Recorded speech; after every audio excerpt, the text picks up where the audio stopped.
All right, welcome everyone to another Facebook Live guest interview. And today's guest is none other than Claire Cooper. A lot of you know her from back in her days with Living Matrix. That's where I met Claire for the first time. And over the years, we have tag team on so many projects. So we're very complimentary in what we provide. So I thought great to have Claire's viewpoint on in this group. And welcome. Thank you so much for having me. I'm excited to be here with all of you. Yeah. So, obviously you've been in this field for a long time, in terms of customer service and, over the last few years more in a consulting role, working with hundreds of practitioners on their technology. And again, we're going to go into what exactly your team is providing and what you're the expert in. But where have you sort of seen this whole field gone? If you compare 5 years back to where it is now, how has practice technology evolved? Do you feel like, it has become a lot easier, or do you feel it has become a lot more complex? It's a great question. I mean, I think so. I've been in the functional medicine world now for about 15 years and dating back into really just delving more into the customer side of things, like the patient side. And when we were doing this, we were building these practices from scratch. And technology was the most crucial part to all of it. If we didn't have the tech piece, we weren't able to track information. We couldn't get people through their journey. We weren't able to do intake forms. And so while I have seen such grand steps in technology, it's also sort of become subscription nightmare, right? And everyone is pushing technology. They're trying to tell you to buy this, buy this. But if you haven't really created the architecture first, or you haven't really designed what it looks like, you're sort of out there in like what I call infobesity world, where you're just inundated with tech information. And it's really not what our practitioners were born to do. They went to school to be healers. They went to school to just treat patients. I love marketing and I love technology, but talking in marketing language or tech language to a practitioner is very similar to when they try to teach me about an organic acids test or like a Genova. Like, I don't know what they're talking about. And so they very much sort of recoil when we talk about technology. And I would say over the years, it's gotten harder. It's gotten harder because the practitioners are almost expected to be the solopreneur. They are expected to be the end all for everything business, and they should just know. They're smart. They should just know how these things work. And I don't think I think it's a disservice to them. And ultimately it becomes a disservice to the patients because, that's why I do what I do every day. I do this. I love you guys as practitioners, but I do this for patients, and I do it so that they have an easier way to understand this sort of business model that we've created and also onboard effectively and have better health outcomes in the end.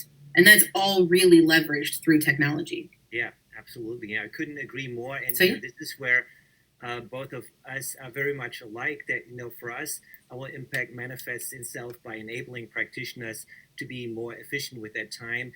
Have technology help them, and not have to be in the driver's seat for every single decision. How do I build the website? How do I pick a CRM?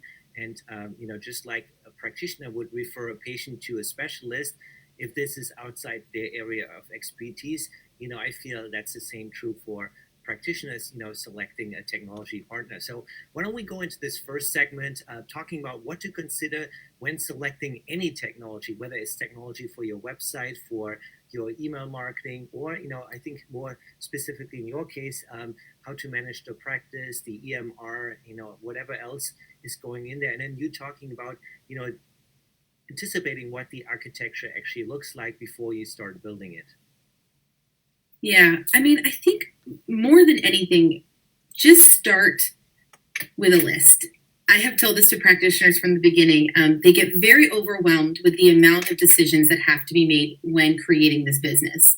I meet people all the way back in their initial schooling with, the IFM at some of these, like AFMCP, for example. This may be the first time they're introduced to something other than a conventional medicine type of business model. And they have to decide Am I going to go and do this on my own? Am I going to create a collaborative care team? Am I going to try to do this and fit it somehow? So the first thing is, what does your business model look like? Are you going to be a hybrid where you're sort of in an insurance world, but also a cash pay model? Or are you strictly cash and you're designing like a membership or a package or fee for service? Because once you identify the business model, then you have to identify, how am I going to communicate with these patients? And that really then lies into your electronic medical record. One thing I think a lot of people do is a detriment, and I love you, but I see it every day in these groups that we're in, which is ask the audience, right? Well, what works best? What works best for John's model isn't going to work best for Julie's model. And that's because John's an MD and Julie is a PA, or somebody else is a health coach, or somebody else is a nutritionist. And you really have to think about, what are my credentials? What am I allowed to do legally? Meaning, do I need to have a meaningful use EMR, right? Do I have to have that because I want to e-prescribe and do all these really high tech sort of things? Or do I just need something that schedules, tracks, and makes a patient note, right? So if you know your business model first, then you get to really kind of hone into the type of technology that lives there. The next thing I think about, other than credentialing, is the customer journey.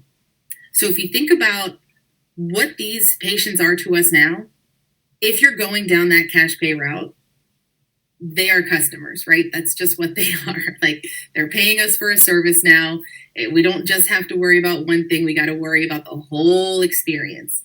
And if I don't say it enough, the remarkable experience is the reason why patients will sign up with you, stay with you, and have better health outcomes.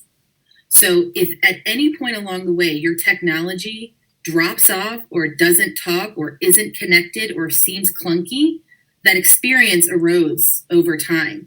And so if you think about what that customer journey is and you really map it from the beginning, that's where Uli's team comes in paramount. It's that contemplation, that decision making. What are they doing? What information are they getting from your website? How are they able to connect with you? What type of email marketing are they going to have access to if they do sign up on your site? Do you have a lead magnet? Again, we say these things because they're second nature terms to us, but all I'm saying is, how is that person getting attention, right? How are they getting to your site? And then how are they able to interact with you? From there, what does that activation look like, right? Like, how are we onboarding them? How do they know how to work with you? I think you actually just did a series of this on the best 15-minute consult, or how to do a free consultation. So many of my clients don't even have a link on their site to perform a free consultation. But how is somebody going to know to work with you if they don't know you, like you, or trust you yet? That just doesn't make sense. You have to give away a small fraction of your time. And I say this, a small fraction of your time, because it's important for them to get to know who you are. I don't know if you've seen that video, but I highly recommend you go watch those, because there is a recipe for a 15-minute consult that works, and one that doesn't take up a lot of your time. And so then once they've activated, right, once they've gotten that onboarding piece taken care of, it then moves into more of the assimilation and advocacy role, where we want them to be educated on what they're doing within your practice, why you're asking them to do it, what you need from them. Are they ready to take on this huge change that's about to happen? And are they going to evangelize your practice? Is it easy for them to tell somebody else what you do? Is it easy for them to send them to your site, send them a link, get them engaged, right? And so those are all things that I like to think about in the customer journey, which is from the beginning, how are they finding you? How are you onboarding them successfully? And then what does it look like in the long term?